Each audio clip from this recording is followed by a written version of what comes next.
Yeah.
దినవృత్తాంతములు 2వ గ్రంథము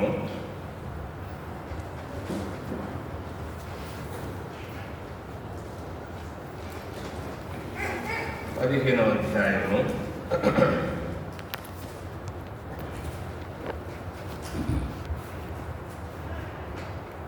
8-9 చదువు. ప్రవక్త అయిన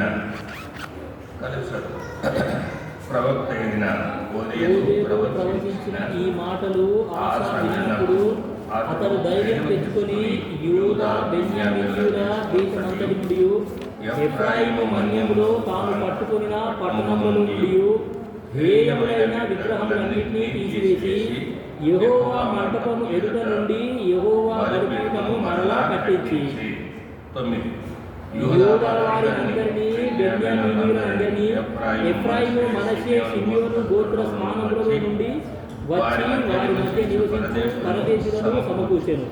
అతని దేవుడైన యెహోవా అతనికి సహాయుడై ఉండ చూచి ఇశ్రాయేలు వారిలో నుండి విస్తారమైన జనులు అతని పక్షము చేరిరి. తండ్రి, మీ పాదాల క్రిందన మమ్మల్ని జ్ఞాపకం చేసుకుని కృప చూపి సహాయం చేసే తోడుగా ఉంది.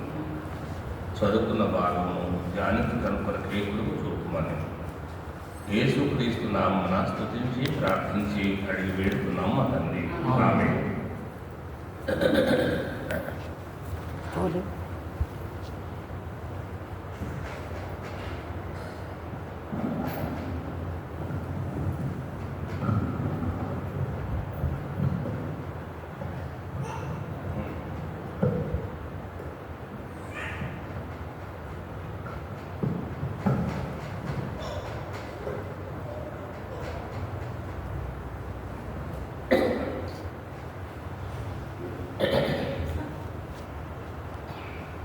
కాబట్టి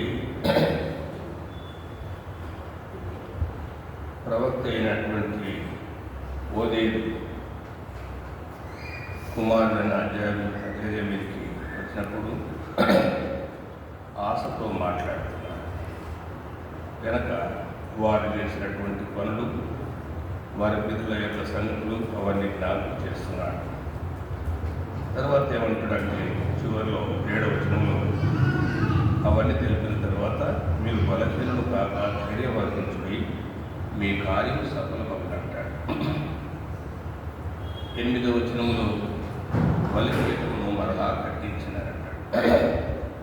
ఆ కాలంలో మరి బలిపీఠాలు వారు తప్పు చేసినటువంటి కారణాన మరి పడిపోతున్నట్టున్నారు. నిన్న మనం చూసిన రాజుల గ్రంథంలో వారిని దగ్గరికి పిలిచి బలిపీఠమును బాగు చేసేయాలంటాడు.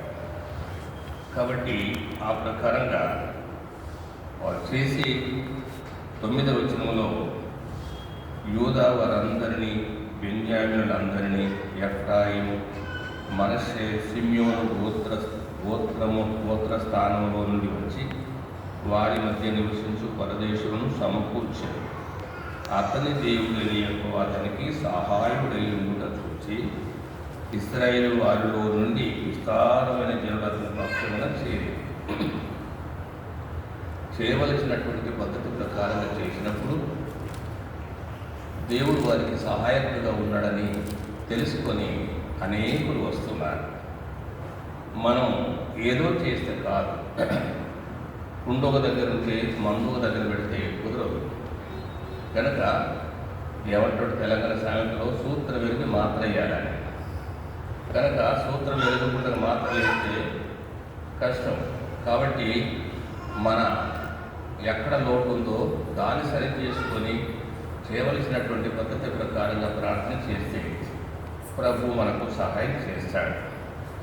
కనుక మరి ప్రియమైనటువంటి దేవుడి పిల్లరా 9వ వచనంలో మరి సహాయకుడై ఉండుట చూచి అని అంటాడు.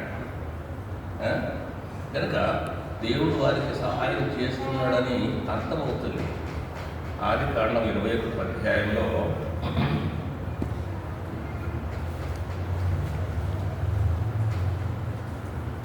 అబీమెలెకు అబ్రాహాముతో మాట్లాడేటువంటి మాట 20వ అధ్యాయంలో తన భార్యను చెల్లెలని చెప్పినాడు కనుక ఆ సంగతి అంతా మనం తెలుసు. తిరిగి మరలా అక్కడి నుంచి వెళ్ళేటప్పుడు మరలా ఆయనకు కావలసిన నీచి పంపించినారు. మరలా దేవుడు అబ్రహాము ప్రార్థన చేసినప్పుడు అక్కడ ప్రతి వారి యొక్క గర్భము తెరిచినారు, సంతానమైనట్టుగా చూస్తున్నాం. అయితే 21వ అధ్యాయంలో 22వ వచనం, ఆ కాలమందు అబీమెలెకును అతని సేనాధిపతి అయిన ఫీకోలును అబ్రహాముతో మాట్లాడి, నీవు చేయు పనులన్నింటిలోనూ దేవుడు నీకు తోడై ఉన్నాడు కనుక నీవు నన్నైనను నా పుత్ర పౌత్రాదులైనను వంచింపక నేను నీకు చేసిన ఉపకారం చొప్పున నాకును నీవు పరదేశివైన ఏ దేశమునకు చేసేదనని నీవు దేవుని పేరిట ఇక్కడ నాతో ప్రమాణం చేయవలసి చెప్పి. కనుక ఇప్పుడు మనకు ఆ వచనం అవసరం లేకపోయినా 22 వచనంలో నీవు చేయు పనులన్నిటిలోనూ దేవుడు నీకు తోడై ఉన్నాడు. కనుక మనం చేసేటువంటి పనులో దేవుడు తోడుగా ఉన్నాడని తెలిసింది అవసరం. మనం ఏదో పని చేస్తున్నామని భ్రమసేది కాదు, దాంట్లో మనం భ్రమిస్తే కాదు. అతని దేవుడు అతనికి తోడుగా ఉన్నాడు. ఎప్పుడు తోడుగా ఉంటాడు? చెప్పిన మాట ప్రకారంగా వింటే తోడుగా ఉంటాడు. చెప్పిన మాట ప్రకారంగా వినకపోతే నిర్గమకాండం 33వ అధ్యాయం అంటాడు, నేను మీతో కూడా రాను. ఎందుకు రాను? దారిలో ఒకవేళ కోపం వస్తే మిమ్మల్ని అందరినీ ఏం చేస్తామో తెలియదు. ఎందుకు? మరి అలాంటప్పుడు మీరు నాతో రాకపోతే నన్ను ఇక్కడి నుంచి తీసుకుని వెళ్ళదు అని మోషే అంటాడు. అంటే ఏమంటాడంటే చూడండి 33:16 అనుకుంటాను నిర్గమకాండము. చాలా బాగుంటుంది అన్నమాట. 33:16 నా ఎడలను నీ ప్రజల ఎడలను గమనించండి, నీ ప్రజల ఎడలను నీకు కటాక్షము కలిగినదని దేని వలన తెలియబడును? ఎట్లా తెలుస్తుంది? నీవు మాతో వచ్చుట వలననే కదా. అది వస్తే జరిగేది ఏంటి? అట్లు మేము అనగా నేనును నీ ప్రజలను భూమి మీదనున్న సమస్త ప్రజలలో నుండి ప్రత్యేకింపబడదుమని ఆయనతో చెప్పాను. దేవుడు తోడుగా ఉంటేనే మనం సపరేట్గా ఉంటాం. దేవుడు తోడుగా లేకపోతే మనం ప్రత్యేకంగా కనిపించాం. దేవుడు మనకు తోడుగా ఉంటే ప్రత్యేకంగా కనపడతా ఉంటాం. దేవుడు బిడ్డమైనటువంటి మనం సత్తుపల్లిలో నేను పనిచేస్తున్నాను. ఒక పేపర్ మిల్లులో పనిచేసే పెద్ద ఆయన, అతడు నేనంటే అతను చాలా ఇష్టం. వెళ్ళి మాట్లాడుతుంటే చాలా సంభాషణ జరిగిన తర్వాత ఆయనకు ఏదో అనుమానం వచ్చింది. మీరు ఎక్కడండి అని అన్నాడు. మరి కర్ణగిరి గారు, అదే మీ వాయిస్ అని అన్నాడు. ఎంత జాగ్రత్త మాట్లాడినా నా వాయిస్ తేడాగా అనిపించింది అన్నమాట. కనుక పేతుతో నేను అన్నాడు, నీవు ఉన్నావు కదా అంటే నాకు తెలియదు అన్నాడు. మళ్ళీ అడిగాను, తెలియదు అన్నాడు. మూడోసారి నీ పలుకునేందు గురించి. కనుక మన దేవునితో ఎదిగినది, దేవునితో పెంచబడ్డది, దేవునితో ఉన్నది తెలిసిపోతుంది. మీరు మాతో ఉంటే మేము సపరేట్గా కనపడతాం. ఒక్కవేళ మీరు రాకపోతే మమ్మల్ని ఇక్కడి నుంచి తీసుకుని వెళ్ళారు. కనుక ఆయన రాని ప్రయాణాలు, ఆయన చెప్పని పనులు ఎన్ని వచ్చాడునే మనకు. కనుక దేవుని అనుమతి లేకుండా నేను ట్రాన్స్ఫర్ పెట్టుకున్నవి 1-2 ఉన్నాయి. విపరీతమైనటువంటి కష్టాలు అనుభవించిన. కాబట్టి ప్రియమైనటువంటి దేవుని పిల్లరా, ఆయన తోడుగా ఉన్నాడు. నువ్వు చేసేటువంటి పనిలో దేవుడు నీకు తోడుగా ఉన్నదని తెలిసిపోతా ఉంటాడు. దేవుడు తోడుగా ఉంటే చూసి అనేకులు వస్తారంటారు. రండి, అదే 26వ అధ్యాయం 26వ వచనం. ఇస్సాకుతో వారు కలహమాడినప్పుడు ఫిలిష్తీయులు వాళ్ళ నాన్నగారి బాబులు తవ్విస్తా ఉంటే ఆ నీరు దొరికిన తర్వాత ఇది మా భావి అన్నాడు. ఇస్సాకు ఏమన్నాడు? అంతటా అబీమెలెకును అతని స్నేహితుడైన అహూజతును అతని సేనాధిపతి అయిన ఫీకోలును గేరారు నుండి అతని యొద్దకు వచ్చిరి. ఇస్సాకు, మీరు నా మీద పగపట్టి మీ యొద్ద నుండి నన్ను పంపివేసిన తరువాత ఎందు నిమిత్తము నా యొద్దకు వచ్చి ఉన్నారని వారిని అడగగా,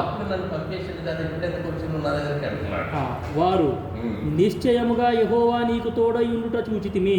కనుక వారు ముందు వచనాల్లో బావులు తీసేటప్పుడు మాయని కలకమాడినారు.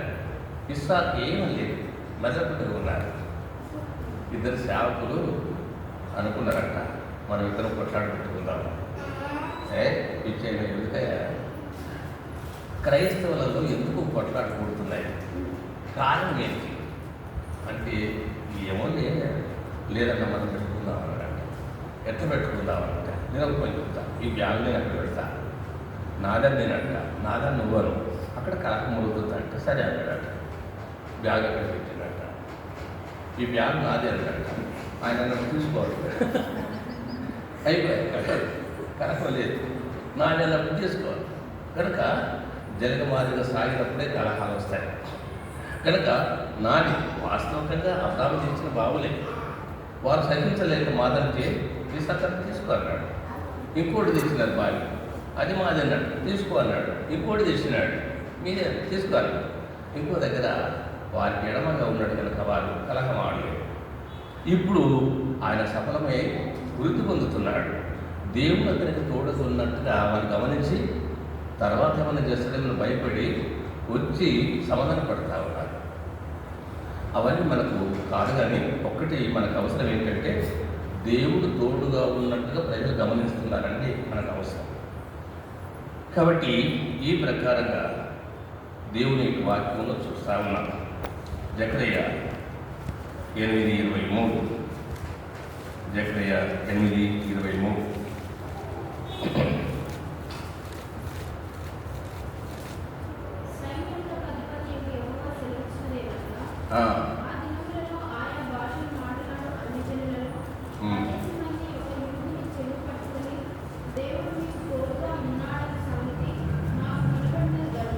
కాబట్టి ఇక్కడ ఏమంటాడంటే సైన్యములకు అధిపతి యెహోవా సెలవిస్తున్నదేమనగా, ఆ దినములలో ఆయా భాషలు మాట్లాడు అన్ని జనులలో 10 మంది యొక్క యూదులు చెంగు పట్టుకొని దేవుడు మీకు తోడుగా ఉన్నాడని సంగతి మాకు వినబడినది కనుక మేము మీతో కూడా.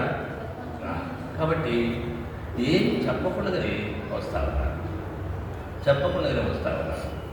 ప్రియమైనటువంటి సోదరేశ్వరులారా, దేవుడు తోడుగా ఉంటే ఆ ప్రకారం జరుగుతుందని దేవుని వాక్యంలో మనం చూస్తున్నాం. నేడు మనకు మన దేవుడు తోడుగా ఉన్నట్లయితే అనేకులు అదే ప్రకారంగా 41 కీర్తన 3వ వచనం చదవండి. తనకు స్తోత్ర రూపమగు కొత్త గీతమును మన దేవుడు నా నోట నుంచెను. అనేకులు దాన్ని చూచి భయభక్తులు కలిగి యెహోవా యందు నమ్మిక ఉంచెదరు. మనం పాట పాడుతానంట, పాట పాడిన ప్రకారంగానే ఈ వ్యక్తి బ్రతుకు అదే ప్రకారం ఉంది అని అనుకొని విన్నటువంటి వారు విశ్వాసం కలిగి భయభక్తులు కలిగి ఉన్నారంట. నేను కూడా ఒక సమయంలో యేసుక్రీస్తు ప్రభు దగ్గర రావడానికి జ్ఞానపద గీతాలలో ఒక పాటే కారణమైంది. ఇంత అర్థసహితంగా క్రైస్తవులలో ఈ పాట ఉంటుందని. కనుక పాట పాడితే అనేకులకు ఆ ప్రకారంగా దేవుని మీద నమ్మిక ఉంచినట్టుగా ఉన్నారు. చివరిగా యోహాను సువార్త 12:9, 12వ అధ్యాయం 9వ వచనం. కాబట్టి యూదులు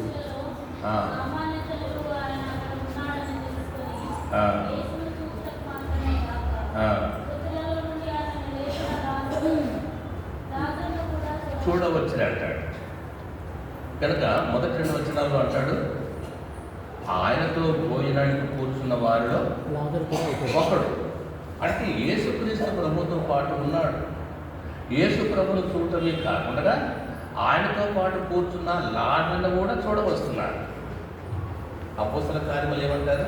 4వ అధ్యాయంలో వారు విద్య లేని పామరులని గుర్తించి వారు యేసుతో కూడా ఉన్నారని చదవండి. 12 అనుకుంటాను. 4:12 అపోస్తలుడు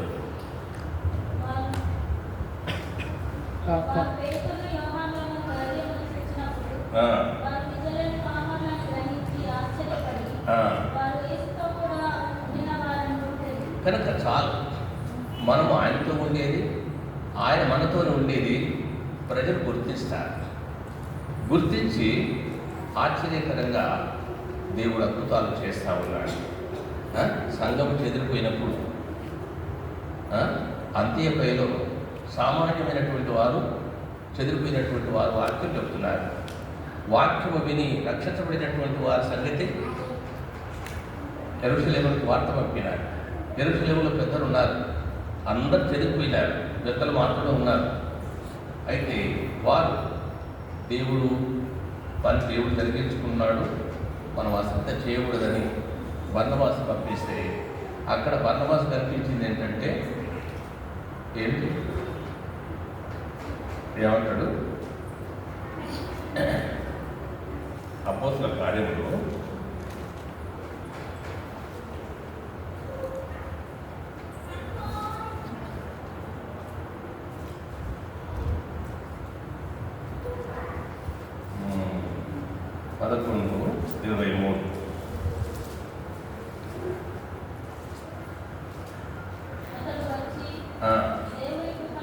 చాలు. ఎంత చక్కటి మాట్లాడి దేవుని కృపను చూసి అంటాడు. దేవుని కృపను చూసి అంటే దేవుని యొక్క కృప వారి మధ్యలో ఉన్నాడు. దేవుని కృప అక్కడ కనపడతా ఉంటుంది. దేవుని కృప కనపడతా ఉంటుంది. ప్రియమైనటువంటి దేవుని పిల్లరా, కనుక మనం చేసేటువంటి పనిలో మనం కనిపించకుండా మనం దాచబడి మనలో ఉన్నటువంటి దైవాన్ని అర్థం చేసేటట్టు మనం చూపిస్తే మనం చూస్తే ఎవరు రాడు, ఉన్నోళ్ళు పోతారు. కానీ దేవుని కృపను బట్టి అనేకులు వస్తారు. యేసు ప్రభుతో పాటు ఉన్నాడని అనేకులు వస్తున్నారు. ప్రభు యొక్క పాటలు పాడుతున్నారని అనేకులు భయభక్తులు కలిగి ఉన్నారు. ప్రభు సహాయం చేస్తున్నాడని అందరూ భయపడుతున్నారు. దేవుడు హస్తం తోడుగా ఉన్నదని యూదుల చెవులు పట్టుకొని చాలామంది వస్తున్నారు. ఈనాడు ఆయన మనకు తోడుగా ఉండాలంటే ఆయన చెప్పింది మనం చేసేది మంచిది. ఆయన చెప్పినట్టు మనం చేస్తే ఆయన మనకు తోడుగా ఉంటాడు. ఆయన మనకు తోడుగా ఉంటే చాలు. చాలామంది వస్తారు. వెలుగు దగ్గరికి పురుగులు రావని ఏ వరకు విలువలు, వెలుగు వెలుగుతూనే ఉంటే పురుగులు వస్తూనే ఉంటాయి. ఆ ప్రకారంగా మనుషులము మన బలహీనము మనల్ని మనం సరి చేసుకుంటే ప్రభు మనకు సాయం చేశాడు. మనం రాత్రి చాలా టైం ప్రార్థన చేసినాం. ఇప్పుడు రేపటి పరిచర్య కొరకు ఇక్కడ జరిగే పరిచర్య, చుట్టుపక్కల స్థలాల్లో జరిగే పరిచర్య, మన దగ్గర నుంచి కూడా పంపించబడుతున్నారు. హృదయరంజని మెదకు వెళ్తున్నారు. అట్లు హెబ్రోన్ నుండి ఆయా స్థలాల నుండి రేపు చాలామంది ఆశతో ఉంటారు. ఆరాధన చేయడానికి కష్టాల్లో ఉన్నటువంటి వారు దేవుని అతను మాట్లాడాలని, నా ఆశ తీర్చుకోవాలని రకరకాలుగా ఆశపడతారు. కనుక అనేకుల కొరకు పరిచర్య కొరకు ప్రార్థన చేస్తాం. పరిచర్యకు నిలబడేటువంటి వారి కొరకు, మరి ప్రభు యొక్క బలలో పాల్గొనడానికి, అనేకులు ఆగిపోకుండా సాగిపోవటానికి ప్రభు సాయం చేయటం కొరకై కొద్ది సమయం ప్రార్థన చేస్తాం.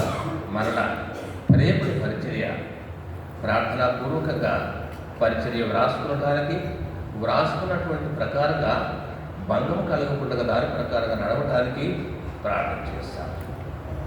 కనుక ఈ ప్రకారంగా ప్రభు సాయం కొరకై ఒక సోదరుడు ఒక సోదరి సుదీర్ఘమైనటువంటి ప్రార్థన కాకుండా క్లుప్తంగా చేస్తే అందరూ సహకరించడానికి బాగుంటుంది. చేయండి.